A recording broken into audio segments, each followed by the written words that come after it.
आज अनिका 6 साल बाद बेंगलोर से मनाली लौट रही थी। फ्लाइट के पैसेंजर्स हों या फ्लाइट का स्टाफ, सभी उसकी खूबसूरती की ओर आकर्षित हो रहे थे। क्या कर रहे हो? सॉरी सर, देख के दो। Sorry sir, sorry.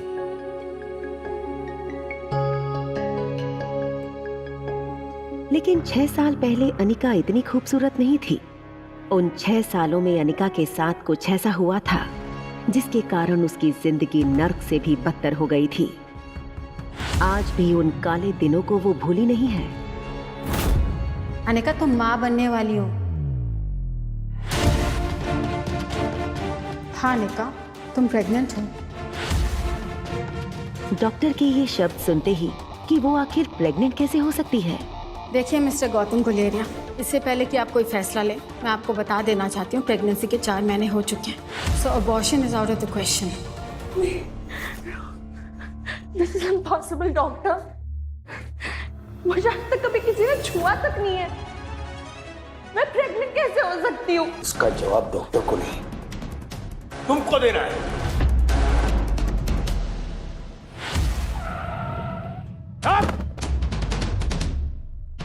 इतनी मुश्किल से अपनी जिंदगी को बेहतर करने का मौका मिला था। क्या किया तुमने? हाँ? जानती हो तुम कितनी नसीब वाली हो। डोगरा खानदान के इकलौते वारिस कुणाल डोगरा के साथ तुम्हारी शादी हुई थी। जानते हो कितने पावरफुल लोग हैं उन लोग? मनाली का सबसे पावरफुल खानदान है वो। उन्होंने हमारे सारे कर्जे खत्म कर दिए, सारे कोर्ट केसेस खत्म कर दिए, हमारी सारी मुसीबतें खत्म कर दी। लेकिन तुमने अपनी शादी के 24 घंटे के भीतर हमारी जिंदगी को वापस जहन्नुम बना दिया। अरे जब उनको तुम्हारे कारनामे के बारे में पता चलेगा तब क्या होगा? अपने बारे में नहीं तो कम से कम अपनी बहन के बारे में तो सोचा होता। कामनी, तुम्हारी सौतेली बहन ही सही, उससे कौन शादी करेगा ये सब जानने के बाद? चुप, बिल्कुल चुप। लेकिन मैं ऐसा होने नहीं दूंगा। जब तक ये मामला शांत नहीं हो जाता, मैं कामनी और तुम्हारी मां मनीषा को उनके भाई के घर भेजूंगा। लेकिन ये मामला कभी ना कभी तो खोलेगा ही ना। काश तुम भी अपनी मां का साथ ऊपर। अनिका वो सुन चुकी थी जो गौतम कहते कहते रुक गया था। अगले दिन गौतम ने घर में लगे सारे सीसीटीवी के पिछले 5 महीने की फुटेज को खंगाला। अनिका अक्सर बीमार रहती थी, इसलिए कुछ महीनों से ना तो उसे कॉलेज भेजा गया था और ना ही घर पर उसे कोई मिलने आया था। गौतम को ये समझ नहीं आ रहा था कि अगर इन 5 महीनों में अनिका किसी से मिली ही नहीं तो फिर वो प्रेग्नेंट कैसे हो सकती है। गौतम की तरह अनिका भी इस बात से अनजान थी कि वो प्रेग्नेंट हुई तो हुई कैसे। लेकिन एक बात उसे रोमांचित कर रही थी कि उसके अंदर एक नन्ही सी जान पल रही है। माँ बनने का एहसास अनिका को कहीं न कहीं अच्छा लगने लगा था। 4 महीने बीत चुके थे। अनिका अपनी छोटी सी दुनिया में लगभग सब कुछ भूल चुकी थी। ना वो किसी से मिलती, ना कोई उससे मिलता।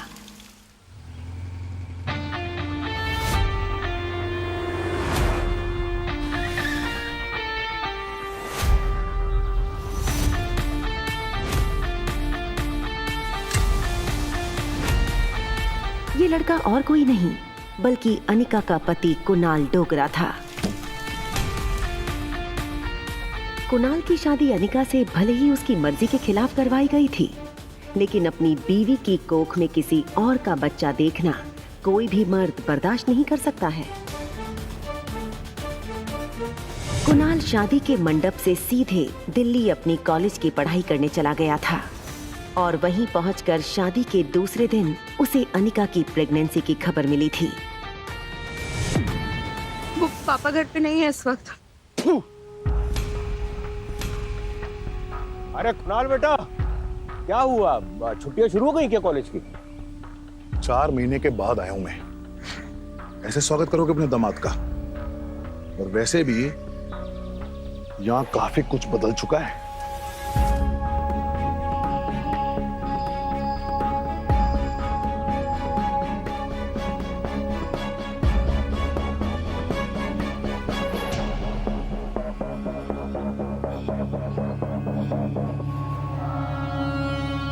कुणाल बेटा, अंदर चल के बात करते ना। बेटा देखो, अगर तुम इस शादी को तोड़ना चाहते हो तो मैं समझ सकता हूँ। आप तो अच्छे से समझ सकते हो, लेकिन मेरे वो दादाजी जबरदस्ती इस मोटी से मेरी शादी करा दी और अब वो बोल रहे हैं कि इसकी औलाद को मैं अपना नाम दूं। हाँ, इसे देख के ऐसा लगता है मुझे ऐसे गुनाह की सजा मिल रही है जो मैंने की ही नहीं है। किसकी औलाद है ये? बोल। मेरे बच्चे मत बोलो, क्या? मैं पालूंगी इसे। और रहा सवाल है शादी का, तो मैं इसे नहीं मानती। कुणाल कुणाल कुणाल बेटा, इसकी बातों पर ध्यान मत दो। इसकी तबीयत ठीक नहीं है ना, और रहा सवाल इस बच्चे का, तो इसके पैदा होते ही मैं इसे अनिका से दूर कर दूंगा। चलो अंदर चलते ना, एक ड्रिंक लेके आओ।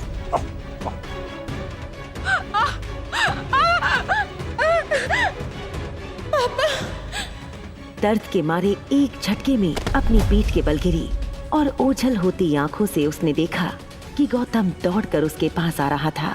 लेकिन ये सब देखने के बावजूद कुणाल वहीं खड़ा बेशरम और बेरहम बनकर रम के घूंट मार रहा था। मम्मा, मम्मा। रिया की आवाज से अनिका अपने अतीत के ख्यालों से बाहर आई। रिया अनिका की बेटी है, जिस पर अनिका अपनी जान छिड़कती है। मम्मा, प्लेन लैंड होने वाली है। मम्मा, हम पापा को ढूंढने मनाली जा रहे हैं। रिया, मैंने तुमसे कहा है ना, तुम्हारे पापा नहीं है। कम ऑन मम्मा, स्कूल में टीचर्स कहती है कि हर बच्चे के मॉम एंड डैड होते हैं, और मैं अपने गेमिंग वर्ल्ड की कैरेक्टर्स की तरह कोई दूसरे वर्ल्ड से तो नहीं आई हूँ ना, और न ही मुझे जादूगर ने अपने हैक से निकाला है। आब्राकडाब्रा, रिया बाहर आ जा। कुछ भी बोलती हो तुम। हाँ मम्मा, हम पापा को ढूंढने मनाली नहीं जा रहे, तो फिर भाई को ढूंढने जा रहे हैं। रिया का ये सवाल सुनकर अनिका गहरी सोच में डूब गई थी। उसे याद आ गया कि कैसे 6 साल पहले उसने मनाली के हॉस्पिटल में जुड़वा बच्चों को जन्म दिया था। अनिका के पापा गौतम के कद काठी के एक आदमी ने उससे उसके दोनों बच्चों को छीनने की कोशिश की थी। मेरा बच्चा। कमजोर अनिका ने बड़ी हिम्मत से उस आदमी को रोकने की कोशिश की, मगर वो अपने बेटे को नहीं बचा पाई। उस हादसे के बाद से अनिका के जीने का सहारा उसकी बेटी रिया बन गई। मनाली में रिया की जान को भी खतरा हो सकता है, ये सोचकर अनिका रिया को लेकर अपनी बुआ के पास बेंगलोर चली गई, जहां सही तरीके से इलाज के बाद पता चला कि अनिका का शरीर हार्मोनल इम्बैलेंस की वजह से बड़ा हुआ था। अनिका ने खुद को फिट करने की कसम खा ली। अपने खोए हुए बेटे को ढूंढने के लिए और अपने साथ हुए अन्याय का बदला लेने के लिए वो फिर से मनाली जाना चाहती थी। कड़ी मेहनत के बाद अनिका पूरी तरह से बदल चुकी थी। बहुत ही खूबसूरत लग रही हो अनिका। मनाली में तो लोगों के होश ही उड़ जाएंगे। ये लो कोट। अनिका देश की सबसे बड़ी न्यूरोसर्जन डॉक्टर अमृता के नाम से मशहूर हो गई थी। आज 6 सालों बाद अनिका उर्फ डॉक्टर अमृता मनाली एयरपोर्ट में जैसे ही लैंड हुई, उसके पापा गौतम का उसे फोन आया। हेलो पा। कुणाल तुमको लेने एयरपोर्ट आ रहा है। फौरन घर आ जाओ, उसके बाद तुमको 2 पेपर साइन करने हैं, एक डिवोर्स के और एक का। तुम घर आओ, फिर मैं पूरी बात बताता हूँ। दूसरे पेपर में ऐसा क्या है जो गौतम कहते कहते रुक गया? क्या कोई बात है जो वो अनिका से छुपा रहा है? आई नहीं अभी तक। इन 6 सालों में कुणाल भी काफी बदल चुका था। अब वो एक कॉलेज स्टूडेंट नहीं रहा था, बल्कि एक बिजनेसमैन था। पूरी दुनिया में ऐसा कोई मर्द नहीं होगा जिसको डाइवोर्स मिलने पे इतनी खुशी मिलती हो। आज तो डाइवोर्स पेपर पर साइन करवा के रहूंगा। अरे आप फिक्र मत करो सर, आज ना घर से मैं माता के दर्शन करके निकला हूँ। आज मैंने भगवान से प्रार्थना की है कि आपकी ये 6 साल पुरानी मनोकामना पूरी हो।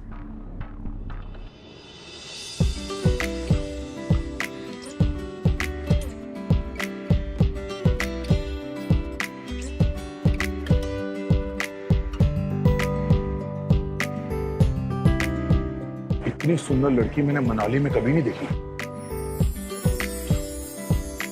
हाँ सर, लगता है किसी फिल्म की शूटिंग के लिए आई है।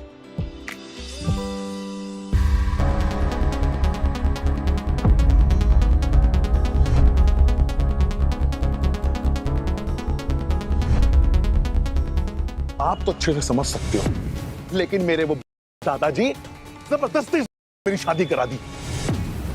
हे मिस गॉर्जियस, लगता है आप मनाली पहली बार ही आए हैं, क्योंकि अगर आप मनाली पहले आए होते तो कुणाल डोगरा के नजरों से बच ना पाते।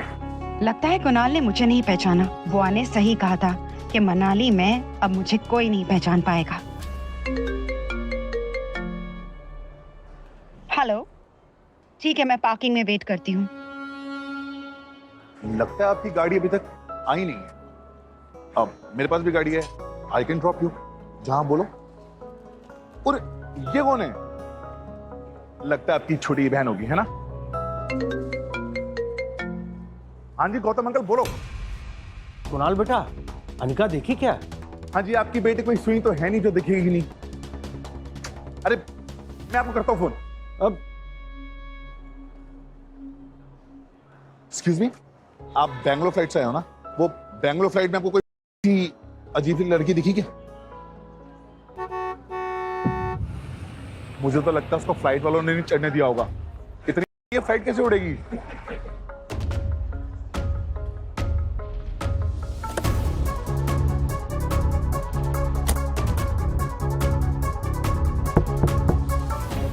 अपना नाम तो बताते जाइए। आपका नाम? अनिका, अनिका गुलेरिया।